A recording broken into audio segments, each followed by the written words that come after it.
My girlfriend of 3 years cheated on me, got pregnant, and later tried pleading with me to help her and take her back. This whole mess happened years ago when I was a firefighter, about 30 at the time. I was in a 3-year relationship with a woman who was a single mom. We had what I considered an average relationship, the usual ups and downs, but we always figured things out. Or so I thought. Looking back, I had a bit of a hero complex, always wanting to fix things, especially for her and her daughter. That was my first mistake, thinking I could fix someone else's life, especially when they weren't asking to be fixed. Then she started acting strange, secretive. I asked her if everything was okay, and she snapped at me. Not just a little annoyed snap, but a full-blown, "What the hell is your problem?" kind of snap. Around the same time, I noticed she was getting sick a lot. Her daughter, a sweet kid, told me one day that her mom was throwing up all the time. I figured it was just a bug or something. I didn't push it. I should have. That's the thing about red flags, sometimes you just see them as part of the scenery until they're waving in your face.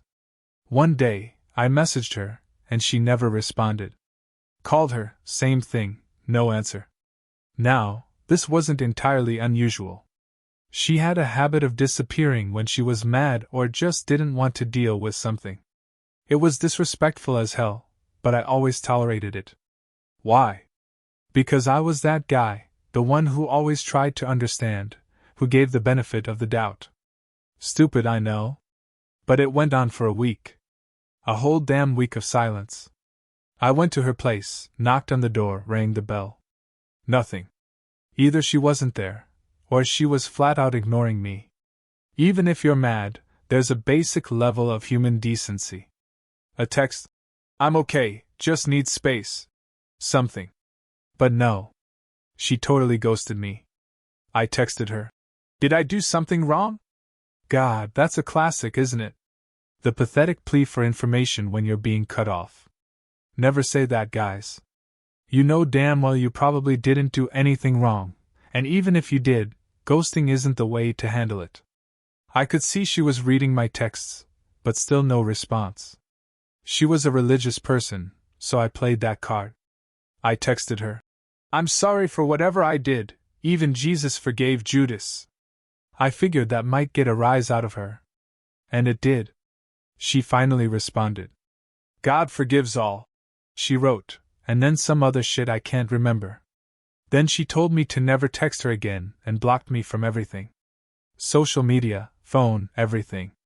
Just like that, 3 years gone, and that was her thank you. No explanation, no discussion, just a cold cut-off. What a damn bitch. I was crushed. It took me a few weeks to even process what happened. Looking back, it should have taken me a few milliseconds. She was cheating, she was an asshole, she wasn't worth my time. Goodbye. But when you're in it, when you've invested so much time and emotion, it's not that simple. I tried to make sense of it, tried to figure out what I could have done differently. That's the analytical part of me, always trying to find a logical solution to an emotional problem. I figured I'd missed something, some subtle cue. Turns out, the cues weren't subtle at all, I was just too blind to see them.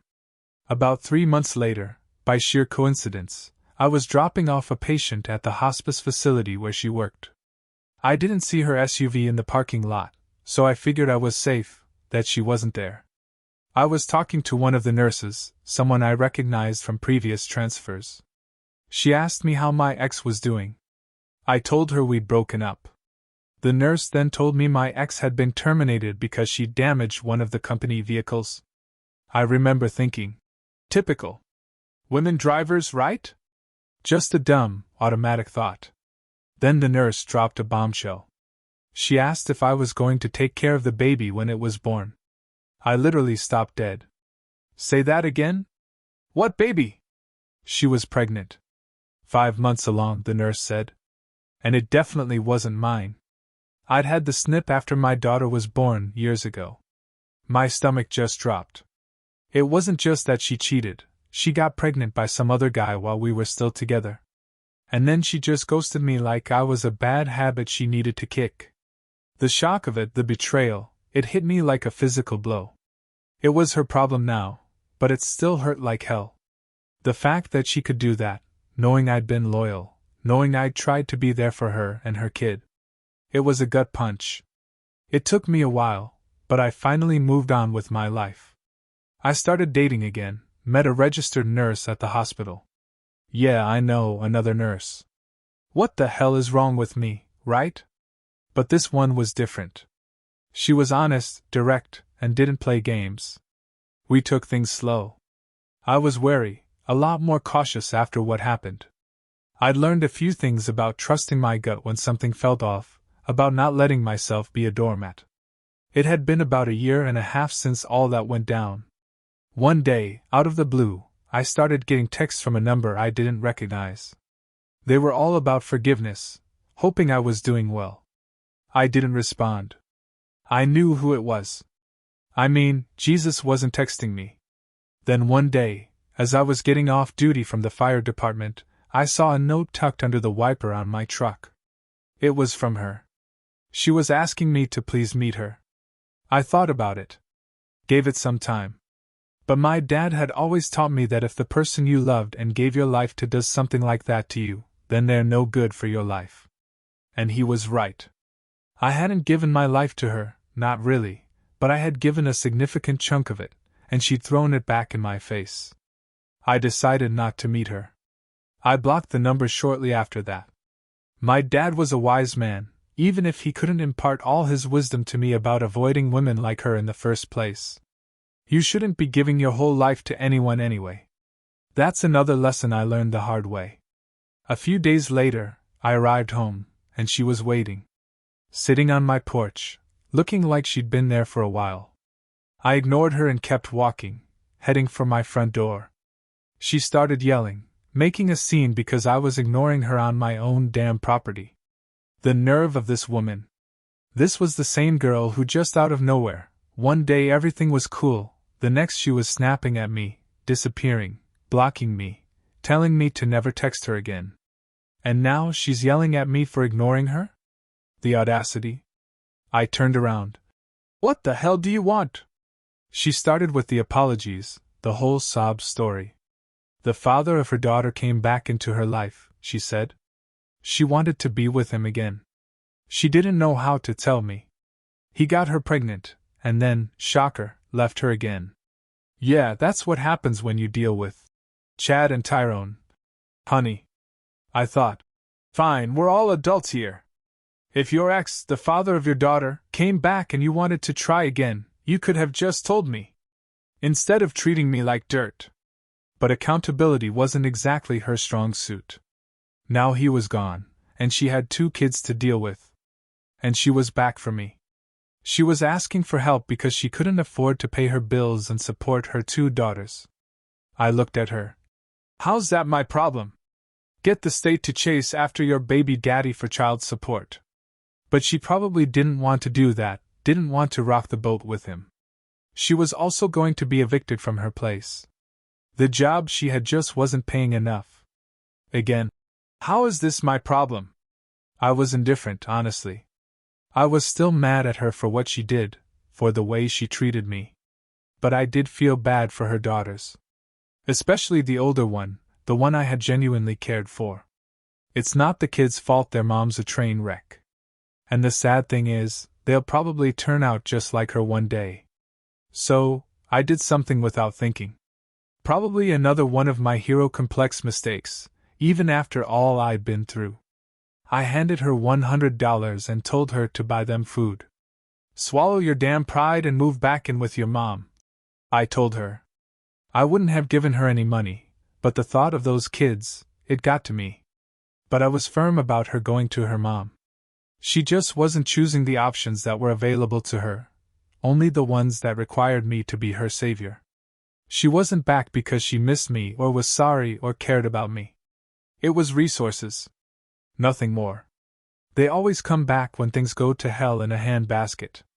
If I had taken her back, I'd be taking care of 2 kids that weren't mine, and I guarantee that baby daddy would come back again, and the same damn thing would repeat itself. She and her mother had a rocky relationship, but she knew she was always welcome there. She was pleading with me to take her back, telling me I was the only boyfriend who treated her with care despite her ups and downs. That just told me she had a history of being with scumbags. That's why, gentlemen, don't get involved with girls who say, "Oh, all the other guys I ever dated treated me like crap." Because you're just the one guy she's trying something different with, or she's looking for somebody just to take care of her, and it's not going to end well. I looked her dead in the eye. "I'm not taking you back, and I'm not going to continue this conversation with you." I asked her to leave, and she did. Crying, of course. I felt really bad for a second, but I knew it was necessary. I heard afterwards that she did move back in with her mom. Last I heard, she got her teacher's license, and she's teaching at an elementary school. God, someone like that shaping young minds? That's just terrible. I'm happy with my current girlfriend now. We're actually talking about marriage. This time, it feels different. It's built on honesty and respect, not on me trying to fix someone or being a doormat. So, there you have it, guys. They always come back. For those of you who might have recently been dumped or found out your girl cheated on you and you dumped her, and there's a part of you that wants a little payback, who can blame you? If you're a good guy and you haven't done anything wrong, I assure you, one day there's going to be a knock on your door, or a text, or a phone call. Don't fall for it. The only reason they're back is because they want something. It didn't work out with the guy they really wanted. Why would you want to be second fiddle? Why would you want to be sloppy seconds? And again, why would you want to be with somebody that would treat you that way and cheat on you? I don't care if she claims she was stupid or scared. No, don't have time for that shit. They want something, that's why they're back. And you can enjoy the good laughter of having the last laugh when they pull that kind of crap on you and one day come back. Yeah, some people call me a spiteful asshole for saying that, but you know what? All of us like a little payback when we're wrong. If you say you don't, you're full of crap. He did right. One guy commented. Finally, a cheating story that didn't end with, "I don't know what to do if I should take them back or not. We got back together and are going to try again." To each their own, but I wanted to see where they completely drop off the cheating spouse. Finally. Yeah, so many stories I see that don't make it to video, all the guys that don't know what to do. Another one said, "Bro, why do they always come back? Can't they get the hint that the person who loves them most would not be hating them the most once something like this happens? The gall on them to come back and ask for forgiveness and help. I mean, the betrayed partners are not running charity, are they?" To the guy who wrote this, he's obviously new to things like this. They always come back. Their perception of a guy is darn near impossible to change, for better or worse, or if it's accurate or not. So her perception is that the guy's a nice guy and a pushover, and all that, regardless of what she did. Of course they'll come back and they think they can cry enough and manipulate him to give him a second chance, and the same shit happens again. And the last comment, this guy says, "I will say that 95% of all religious women end up being cheaters, hoes, and harlots because they were raised underneath a household that was so strenuous that when they finally got out, the freedom to be on their own, they tend to go out and be wild. Yeah, this is the so-called religious chick that's only in households where religion was shoved down their throat and crammed down, and it feels like you're suffocated by religion itself.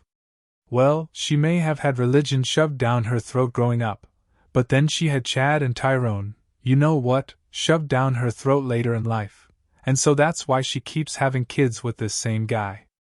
Anyhow, there you go. Good for this guy. And remember, gentlemen, if you're in a situation like this, don't take them back.